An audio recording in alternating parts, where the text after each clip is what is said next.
Welcome back, everybody, and as you can tell, we are still at Dumont Dunes, and this is the final day of our November 2022 trip.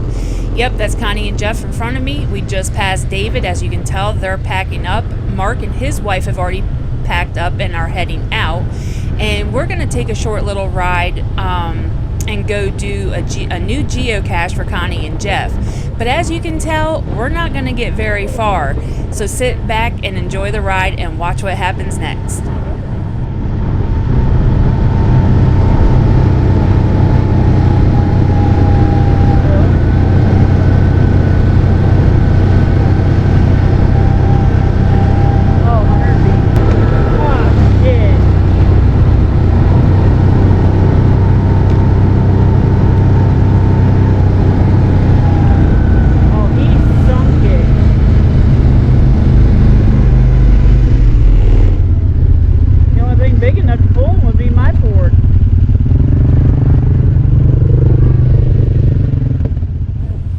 So yeah, Mark kind of got a little stuck on the way out, and unfortunately he is not that far from the exit. Right up there, you'll see the building right off to the left. That is the road to go out, and you can see he's pretty well sunk. So like I said, I thought the only thing that was going to be big enough to pull him out was going to be my Ford, but Jamie's like, yeah, we're not unhooking the camper. So he's going back to get his truck, so we'll see what happens next.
So the Chevy did it, and as we are sitting here waiting for Jamie to get back on his four-wheeler, another truck and camper come through and get stuck just hundreds of feet away from where we just got Mark out. Like that, yep. We just dug out somebody else that was stuck here.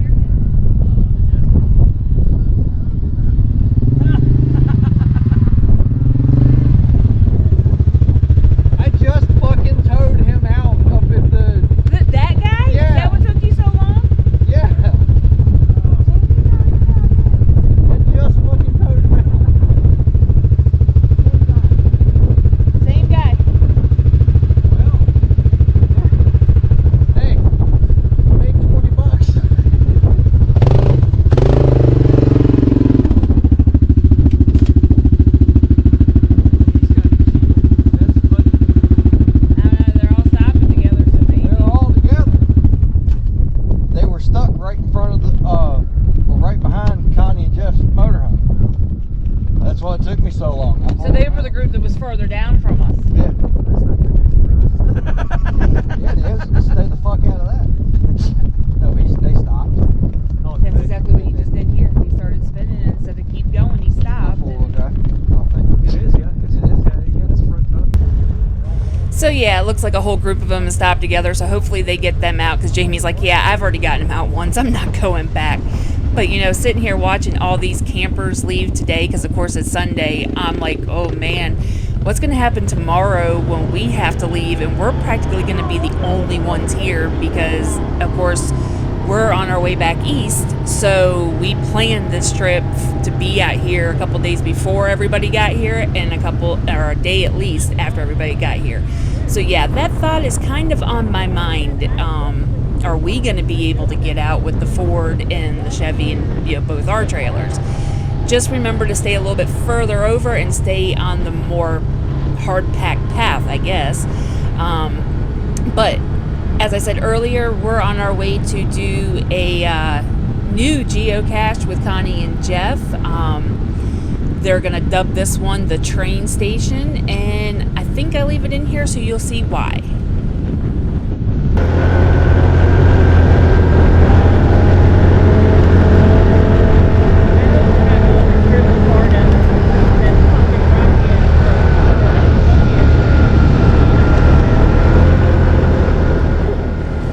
Yeah, you can hear me sitting there saying, I really hope they don't take us down that really bumpy ass road that Gina took us down in the previous video. Yeah, we went down to the creek, which was really cool, but oh my god, that was one rough ride on a four-wheeler. So I'm really hoping that that's not the route we're going to take.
Okay, so far so good. We are not going the same way that Gina took us.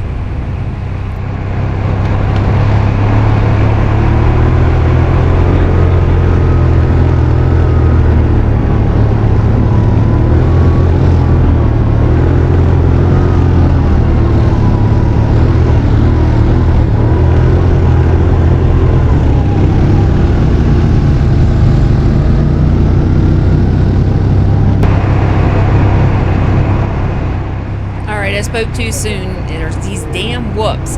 But I have to say, I can handle these a little bit better than that rocky, really bumpy trail that she took us down.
So it looks like they found their spot, and I hope I'm not giving too much away here.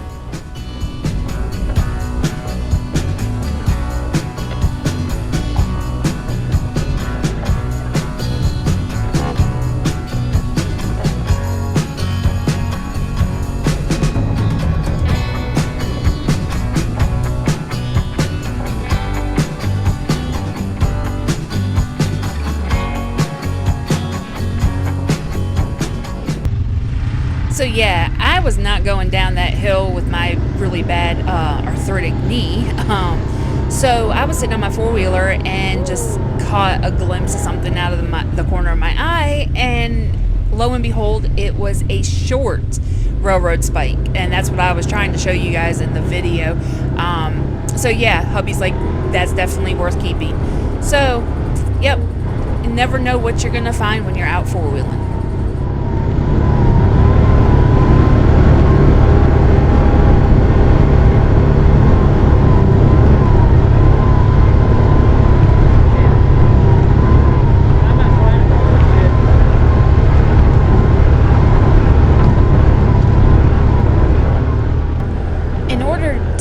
Give too much away of where their geocache was. I mean, obviously it's on the railroad tracks, hence the train station name, but in order to not give an exact location, I cut out a little bit of where we turned off and stuff like that. So as you can tell, we're heading to the dunes, and look right in front of us.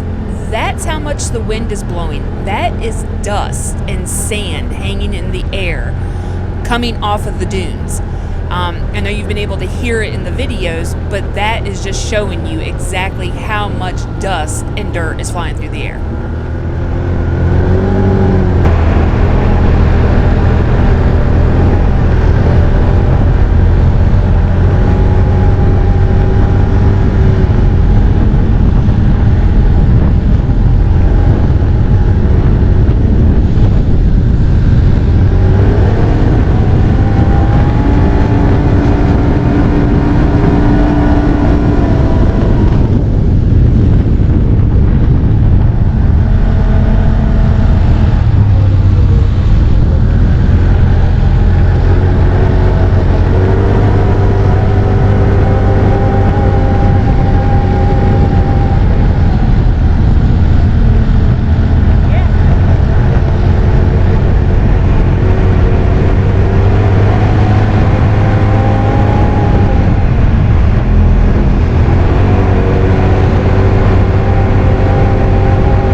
So sitting here editing these videos, I can see the wind blowing across the dunes, and you can see the fine particles of sand. So it was just crazy, because I'm hoping that you guys can see it like right here.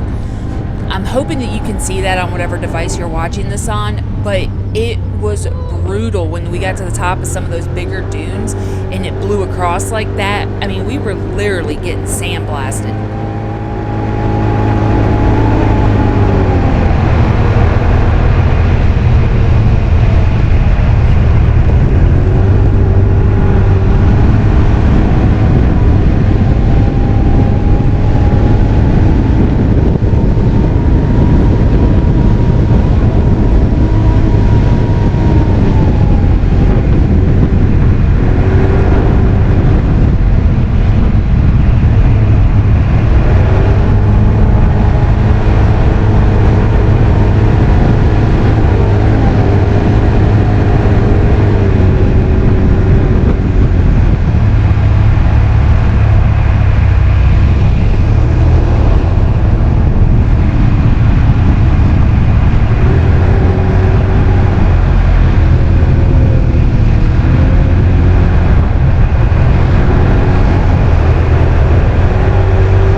more horsepower than he does and can make it higher up Comp Hill. Yep, right there's Connie coming around, and for once I'm higher than Connie. I'm actually amazed at how well I'm hanging on Comp Hill. That's pretty darn good to be coming down around the same area as Connie.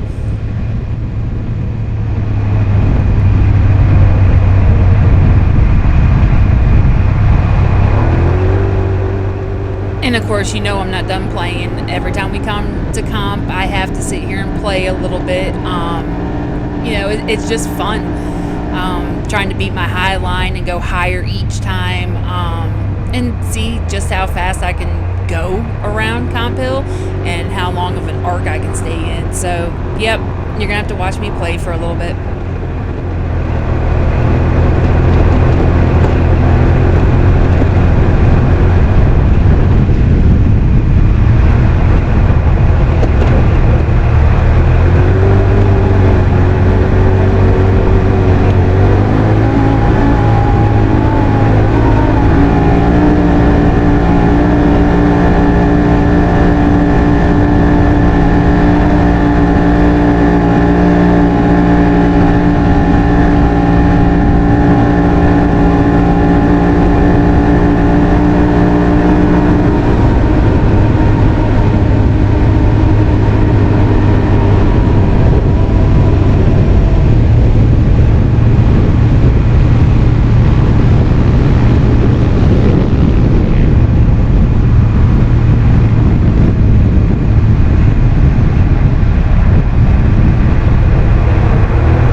So unfortunately, when we stopped at comp, I switched out the GoPro battery and I didn't lock the little flap for the battery, and it jiggled loose and stopped recording. And it sucks because Jeff had us up behind Comp Hill in some of the steepest and highest stuff we've ever been in, and I was so proud of myself because I was doing everything.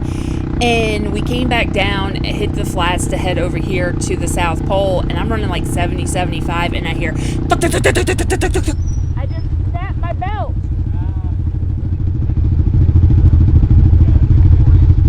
We're heading back. Huh? We're heading back. Okay, well, we're behind you. So yeah, after 2 years of having the Can-Am and sinking it in mud and having it out in the desert, and doing rocky trails in Arizona, and now doing the dunes, yep, smoking the belt last night shredded the belt today. Luckily, we were down off a comp and we weren't stuck up on any of the steep stuff, because I don't know if anybody would have been able to get me out, because again, you know, Connie's a 900, Jeff is an 800, and Jamie's a 700, and I'm an 850. So, you know, soft as the sand was, I don't know if anybody could have really got me down, or whether we would have had to flag down another side by side. I don't know what would have happened. Anyways, luckily, we were on flat land.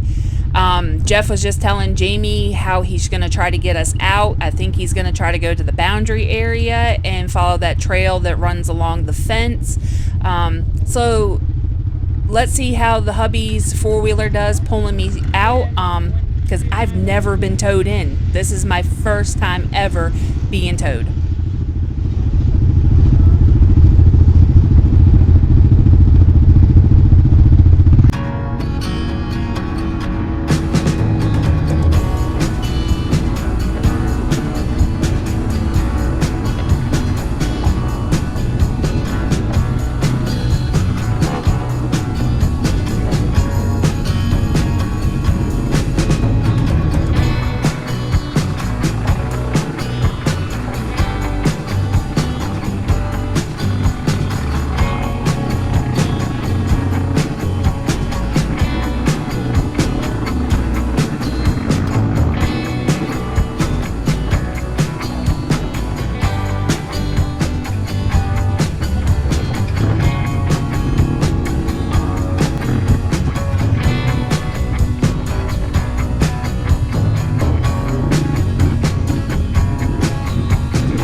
As you can tell, we've made it back.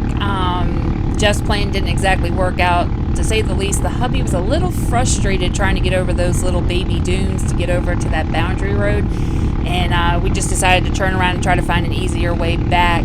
But yeah, it worked out. Hubby's four-wheeler did it, other than trying to get over those little baby dunes. And here's a look at what my belt looked like when the hubby changed it when we got to Virginia. Yeah, it was completely shredded. So as always, we thank you for watching, and we hope to see you on the next one, where we join you from Minnesota.